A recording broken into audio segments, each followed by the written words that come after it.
Voilà, donc on va continuer cette très très très très longue étude. Oui, c'est une longue étude, mais on essaie de couper par morceaux pour que, allez, si par la suite, dans le futur aussi, si vous souhaitez revoir des parties comme ça va être classé, ça restera classé par sujet allez, par des sous-sujets dans le groupe du calendrier. Alors, la fois passée, on avait vu beaucoup de définitions, donc je rappelle aussi que c'est pour bien comprendre toutes les études qui vont être rajoutées par la suite, de bien comprendre les mots de vocabulaire qu'on a fait la fois passée. Ils sont disponibles sur le YouTube. Voilà. Donc, si vous voulez les revoir, vous pouvez. Alors, on va continuer aujourd'hui par ce verset hein, de Daniel 7, 25. Vous le connaissez tous. Et il dit, il prononcera des paroles contre le Très-Haut, il opprimera les saints du Très-Haut, et il espérera changer les temps et la loi. Et les saints seront livrés entre ses mains pendant un temps, des temps et la moitié d'un temps. Alors ce verset est très intéressant parce qu'il nous dit, il espérera changer les temps. Alors c'est très important ce passage-là parce que justement, à l'heure actuelle, on va voir que il y a beaucoup de calendriers qui circulent. Et plusieurs vont mettre en avant tel ou tel calendrier en disant, voilà, ça c'est le calendrier d'Hachem. Alors il faut savoir que dans le passé, déjà, on avait un petit peu parlé après l'étude de l'antimachiar et des antimachiars, les petits antimachiars que dans toute l'histoire il y a eu, eh ben on peut voir que à cause déjà des petits antimachiars hein, que le monde connaît par les petits antichrists, eh ben on voit qu'il y a déjà eu beaucoup de changements. On a vu que, on va voir encore que, par exemple, l'Église catholique a un autre calendrier, par exemple, et on a pu voir qu'il y a eu beaucoup de dégâts par rapport à la pratique biblique par rapport au calendrier. Et on va voir que dans le futur, l'anti-Mashiach va encore s'attaquer à tout cela. Donc c'est pour cela, il est très important d'essayer d'être le plus près possible de la vérité, être le plus près possible du calendrier le plus juste et toujours continuer à pratiquer donc la Torah et aussi les fêtes. Donc on avait parlé la fois passée des Moadim. Donc, nous devons observer donc, toutes les cinq convocations qui ont été fixées par Hachem.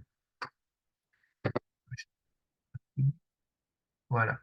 Alors, on peut voir aussi que l'un des premiers qui a touché donc, par rapport au changement de calendrier et de fête, ben, c'est Jéroboam. Donc, on le voit dans 1 Roi 12. Il nous est dit à partir du verset 26, Jéroboam dit à son cœur. Donc, rappelons qu'il y a eu la scission entre le royaume du Nord, hein, donc la maison d'Israël, le royaume d'Israël, et le royaume du Sud, la maison de Juda, donc le royaume de Juda. Et à cause de cette division entre deux royaumes, donc il y a eu deux rois qui ont commencé à gouverner ces deux différents royaumes. Et ici, on parle de Jéroboam, donc, qui est donc le roi du royaume du Nord. Et il nous dit, le royaume pourrait maintenant retourner à la maison de Juda. Si ce peuple monte à Jérusalem pour faire des sacrifices dans la maison de l'Éternel, le cœur de ce peuple retournera à son Seigneur, à Roboam, roi de Juda. Ils me tueront et retourneront à Roboam, roi de Juda. Après s'être consulté, le roi fit 2 veaux d'or et dit au peuple, assez longtemps, donc assez longtemps vous êtes monté à Jérusalem, Israël. Voici ton Dieu qui t'a fait sortir du pays d'Égypte. Et il établit une fête au 8e mois, le 15e jour du mois, comme la fête qui se célébrait en Juda. Il offrit des sacrifices sur l'autel. Voici ce qu'il fit à Béthel, afin que l'on sacrifie au veau qui avait été fait. Il plaça à Béthel les prêtres, les hauts lieux qu'ils avaient élevés. Il monta sur l'autel qu'il avait fait à Béthel, le 15e jour du 8e mois, mois qu'il avait choisi de son gré. Il fit une fête pour les enfants d'Israël. Il monta sur l'autel pour brûler des parfums. Donc on voit que Jéroboam, à des fins politiques, a changé le culte. Il a placé 2 veaux d'or, il a mis de nouvelles fêtes pour éviter que Éphraïm puisse se rallier de nouveau avec Juda, pour créer une séparation. Séparation qui a jusqu'aujourd'hui. Séparation qui sera un jour brisée, donc c'est important de le rappeler aujourd'hui, qui sera brisée grâce au Mashiach. Donc pour le moment, on peut voir que ces 2 royaumes ont encore un voile devant leurs yeux.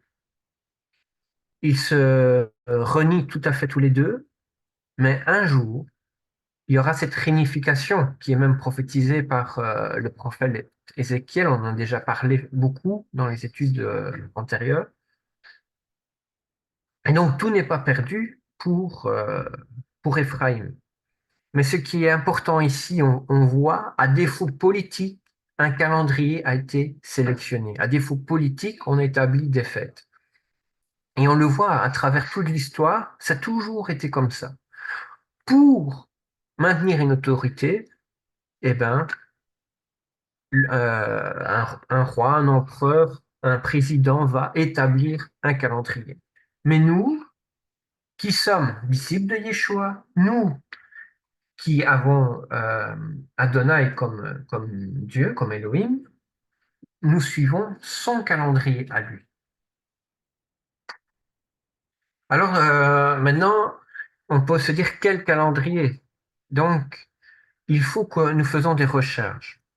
C'est vrai que dans la parole, on va voir par exemple, si on cherche des traces du calendrier, par exemple, on trouve que dans un livre de roi, hein, la Rime, chapitre 4, verset 7, il nous dit, Shlomo, donc Salomon, avait 12 intendants établis sur tout Israël. Il prévoyait à l'entretien du roi et de sa maison. Chacun d'eux était chargé de cet entretien pendant un mois de l'année. Alors, et dans le livre de Révélation, chapitre 22, verset 2, il nous est dit, au milieu de sa rue et des 2 côtés du fleuve, l'arbre de vie portait 12 fruits, rendant son fruit chaque mois. Et les feuilles de l'arbre sont pour la guérison des nations. Alors, si on prend ces 2 versets, on voit que d'un côté, on a Shlomo, donc Salomon, avec 12 intendants pour un mois pour, pour, euh, pour qu'il y ait un roulement, un intendant par mois pendant toute une année. Et dans Révélation, on voit que l'arbre de fruits portant 12 fruits, donc rendant son fruit chaque mois. Alors, si on prend ces 2 versets, on va dire oui, c'est vrai, où est le 13e intendant? Donc, pour tous ceux qui se basent sur un calendrier lunaire qui se recale, et où est le 12e fruit? Et donc, c'est vrai que c'est un grand sujet de discussion. Certains ont trouvé aussi une solution en disant, ben, écoutez, c'est simple, 12 intendants, mais pour quand il y aurait un 3e mois, on va simplement tourner sur les 12, mais on va alterner quand il y a un 13e mois, pour que les 12 fassent de temps en temps le mois en plus, tous les X années. Maintenant, pour le 13e fruit, il n'y en a pas, mais comme il est dit qu'il y aura un ciel, un nouveau ciel, une nouvelle terre, et ben donc le calendrier risque de changer. Et donc ça expliquerait pourquoi il n'y a pas de 13e fruit. Au niveau des écritures, c'est vrai aussi, il y a des gens qui ont fait beaucoup de recherches, ils ont compté dans le Tanakh, toutes les fois où on parle des mentions de chaque mot. Donc, vous pouvez voir sur l'écran, donc le premier mois, les gens ont compté qu'il y avait 134 fois, ce qui est situé. Le deuxième mois, 54 fois. Le troisième mois, 25. Le quatrième mois, 41. Cinquième mois, 41 fois. Le sixième mois, 16 fois. Le huitième, 88. Le septième, pardon, 88. Le huitième, 20 fois. Le neuvième, 36 fois. Le dixième, 51. Le onzième, 24 fois. Le douzième, 40e fois. Et le treizième n'a aucune référence dans les Écritures.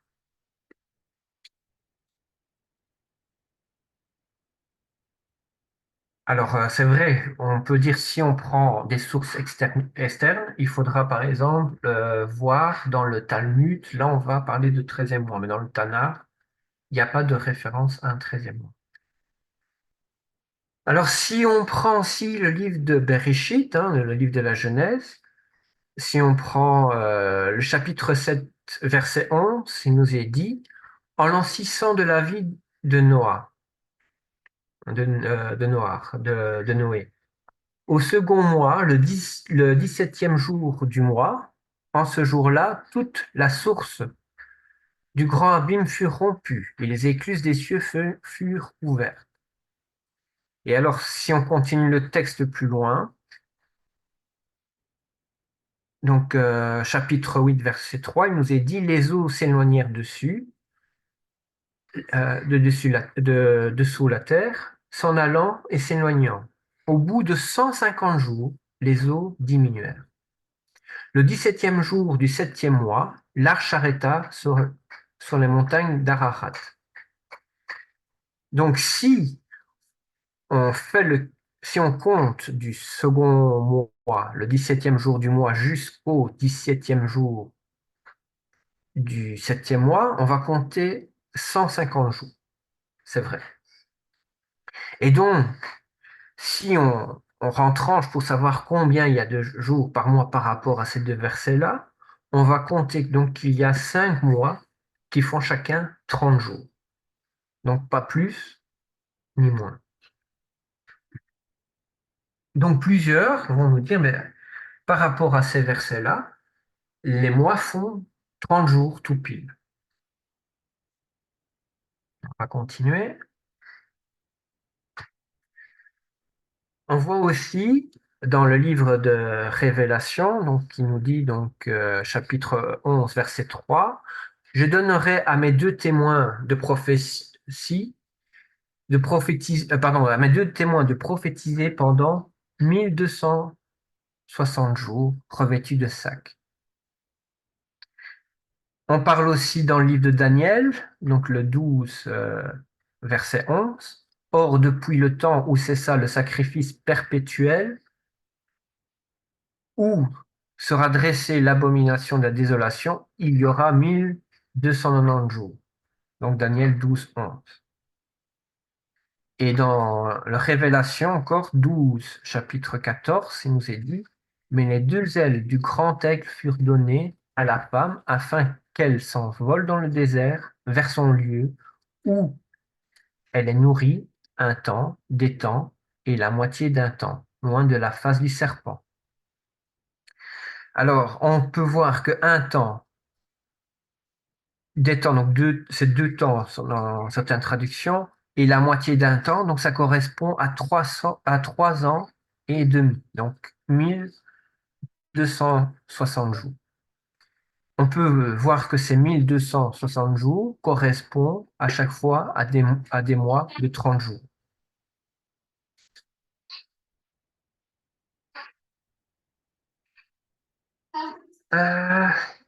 Alors pourquoi ce qui est intéressant à voir, pourquoi on parle des mois de 30 jours par rapport à ces livres-là, donc on va revenir dessus, parce que certains vont avancer qu'à cause de phénomènes soit météorologiques ou par rapport à ce que Hachem a fait, eh ben, il y a un décalage qui s'est fait entre les astres. Donc on va reparler de cela. Alors aussi une référence qui est très importante aussi par rapport au calendrier, c'est par rapport aussi au nombre d'heures dans le jour. Donc il nous dit, Yohanan, donc Jean, chapitre 11, verset 9, Yeshua répondit, n'y a-t-il pas 12 heures dans le jour? Si quelqu'un marche pendant le jour, il ne trébuche pas, car il voit la lumière de ce monde. Alors ce qui est intéressant, c'est que quand on parle de 12 heures dans le jour, moralement, vous savez bien que 12 heures dans le jour, ce n'est pas tout le temps le cas. Et il y a des jours qui sont plus courts dans l'année, des jours qui sont plus longs. Alors, quel moment dans l'année il y a-t-il 12 heures dans le jour? Eh bien, c'est le moment de l'équinoxe, où on voit que le nombre d'heures de jour correspond au nombre d'heures de la nuit. Donc là, c'est une référence indirecte aussi à l'équinoxe. Alors, on parlait tout à l'heure donc de 360 jours pour une année par rapport aux révélations, par rapport aussi à la Genèse. Pourquoi 360 jours? Ben, en additionnant et en calculant par rapport, donc, comme je viens de dire, au verset précédent, on va voir que la référence est de 360 jours. C'est pour cela, entre autres aussi, que l'on voit une correspondance avec l'équinoxe. L'équinoxe, donc, vous savez bien, c'est le moment de l'année où le jour et la nuit est égal, mais il sert aussi au point de repère au, au niveau de la lecture du temps par rapport aux astres qui sont dans le ciel. Donc, c'est vrai qu'on parle du zodiaque, il y a des références astrologie, pardon, astronomie par rapport au signe du zodiaque. Et on peut voir que chaque signe du zodiaque va correspondre à un moment de l'année par rapport au soleil. Et donc, chaque fois que le soleil va passer dans un signe du zodiaque, ça va se faire pendant une période d'un mois. Alors, on peut voir que le cercle du zodiaque fait 360 degrés. Et donc, à chaque fois quand on parle d'une année de 360 jours, ça correspond au moment où le Soleil va se déplacer dans le zodiaque.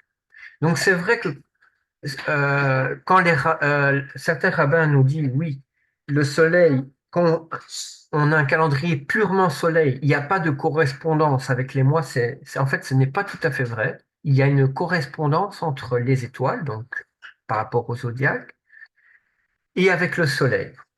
Et donc, on peut calculer le temps par rapport au Soleil qui passe dans le zodiaque. Donc, vous comprenez? Et donc, c'est pour cela que, par exemple, Noé, dans l'arche, pouvait calculer le temps qui passait grâce au zodiaque.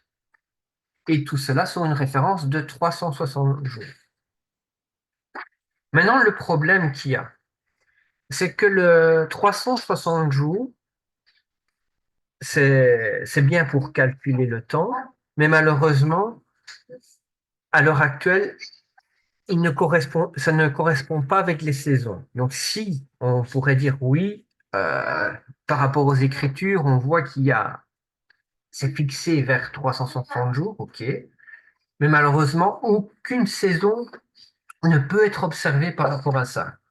Alors, c'est très important l'observation des saisons pour déterminer justement les fêtes, les moadim. Et donc, pour déterminer les moadim, il va falloir quelque chose de supplémentaire par, par rapport à cela. Alors, on peut s'aider donc de l'équinoxe pour fixer un moment dans le temps, mais évidemment, euh, il y a donc ce positionnement du Soleil qui doit être constamment refait pour que ce cercle de 360 degrés puisse correspondre avec un calendrier qui fonctionne pour nous avec les saisons. Car vous savez que le Soleil tourne autour de la Terre en 365 jours et environ 6 heures.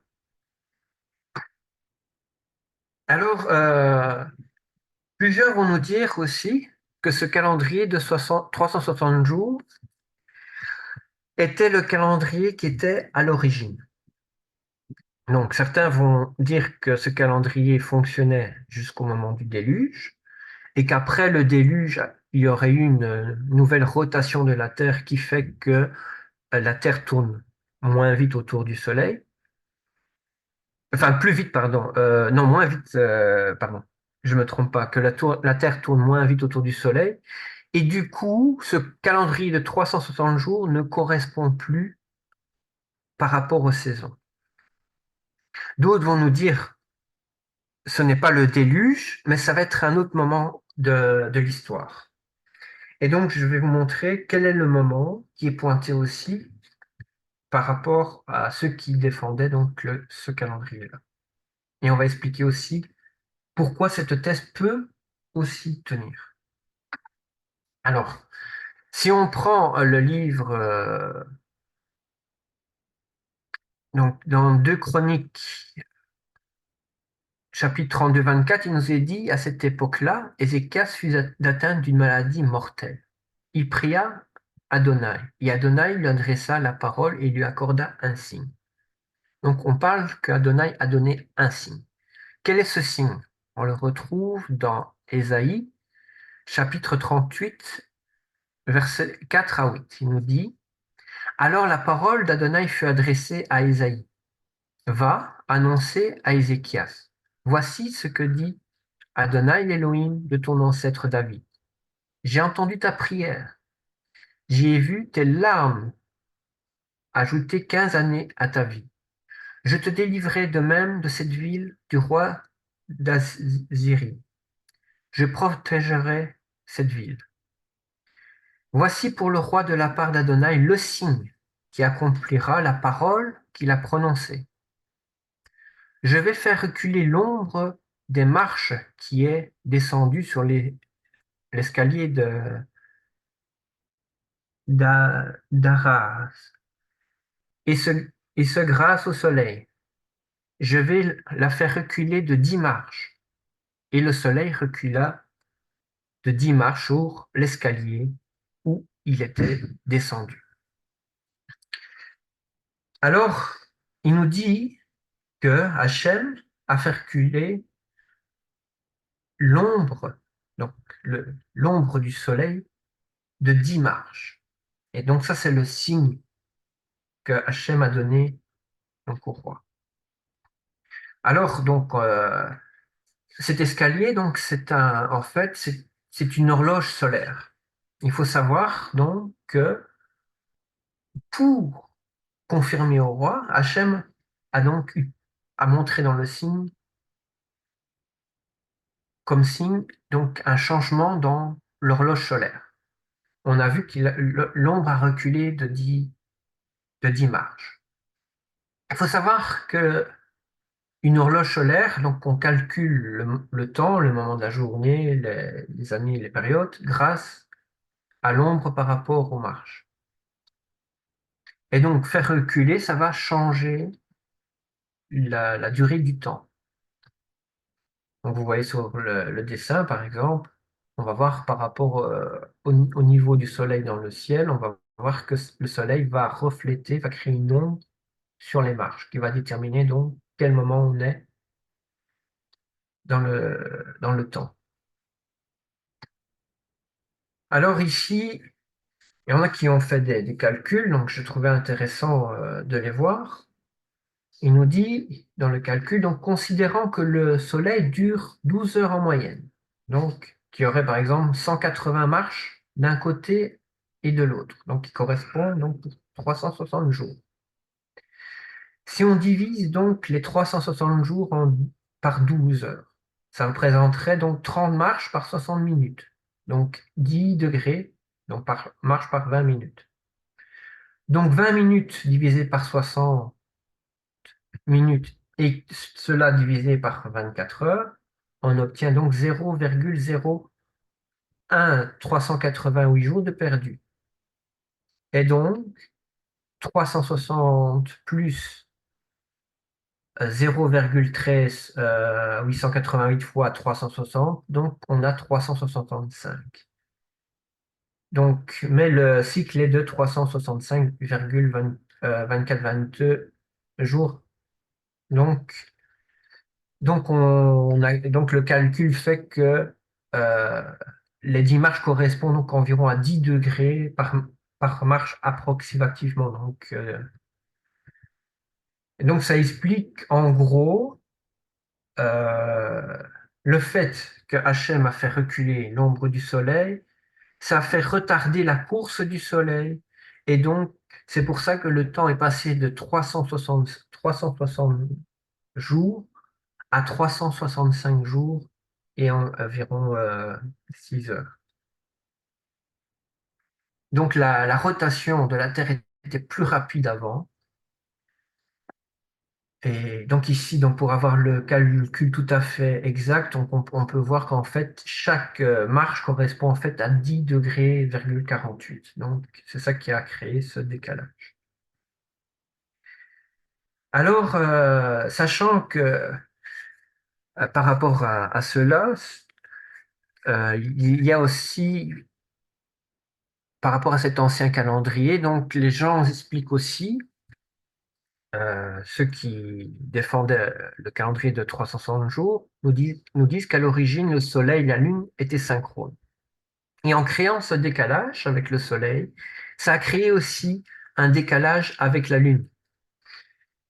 Et, et c'est pour cela que la Lune a commencé à retarder par rapport au cycle des 360 jours.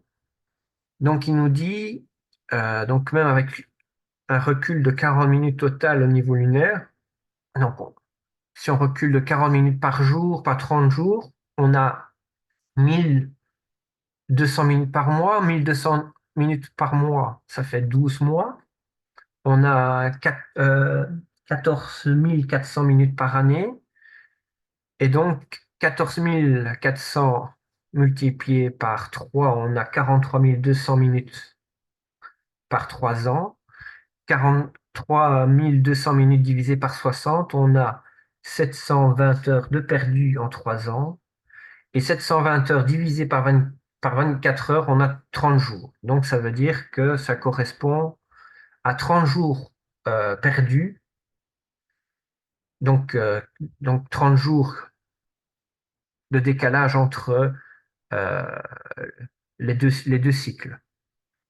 Et donc, ce qui correspondrait donc au 13e mois qui est ajouté tous les 3 ans.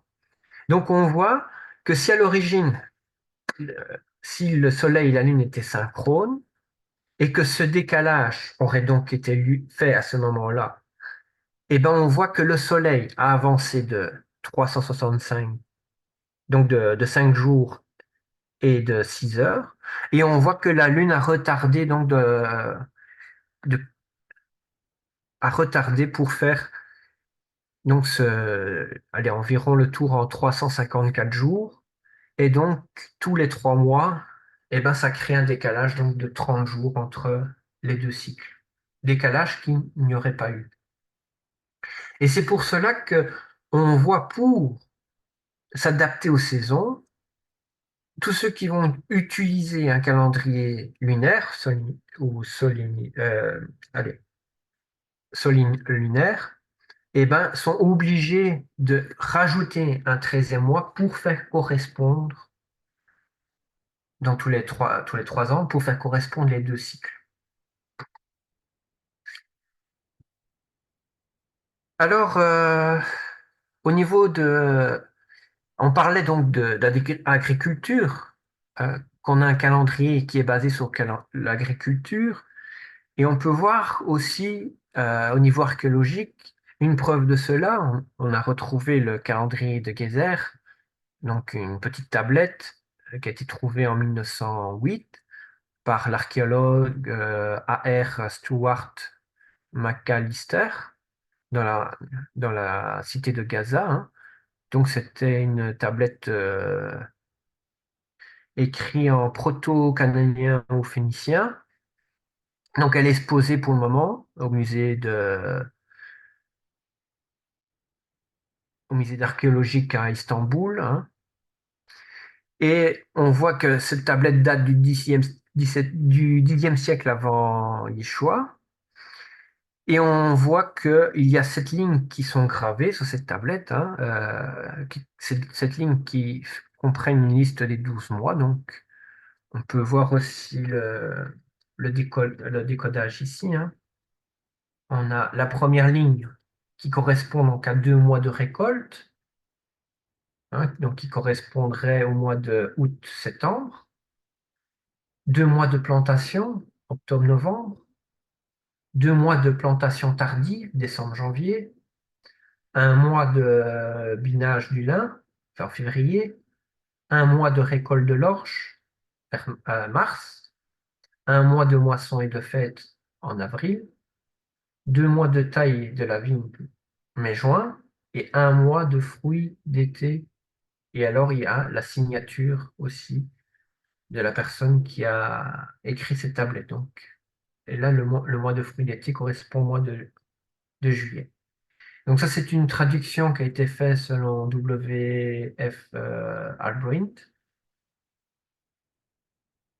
pour comprendre un petit peu ce qui était écrit.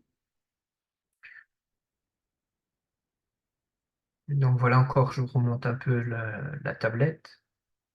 Voilà. Et donc, pour vous dire que la moisson a toujours été importante pour les enfants d'Israël et aussi avec les fêtes. Donc on avait parlé la fois passée aussi dans les études antérieures. On a la fête euh, de Shavuot, qui est une fête, et même la fête d'avant, en sortant pendant la période après, allez, plus ou moins la période de Pessah, on a avec le conte des Homères, la présentation de la verche, hein, de l'orge. Donc on voit qu'il y a une importance agricole. C'est pour cela que le calendrier doit correspondre avec les moments de, avec les saisons pour l'agriculture. Et donc ça, on le voit grâce à ce calendrier de Geyser, que ça a toujours fait partie de cette préoccupation pour les saisons d'agricole. On avait déjà parlé aussi que si le calendrier il ne permet pas de calculer les saisons, il va avoir un problème pour justement faire ce cycle d'agriculture. Voilà. Donc là, on a fini la deuxième partie. Donc, si vous voulez, nous pouvons commencer la troisième partie, ou alors on peut reprendre la semaine prochaine. Donc, allez, ce bout ici est un peu plus court parce que la fois passée, on avait vu les définitions. On a mis beaucoup de temps parce que c'était assez costaud. Du coup, cette fois-ci, on a une partie un peu plus courte.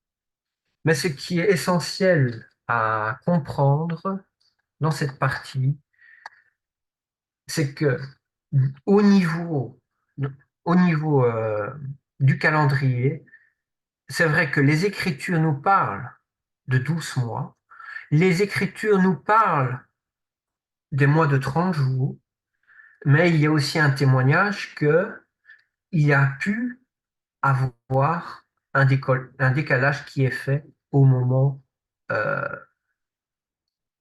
au moment où le roi au moment où le roi a demandé un signe et qu'Hachem a accordé ce signe, on voit qu'il y a eu ce décalage du soleil qui a été fait sur le dimanche.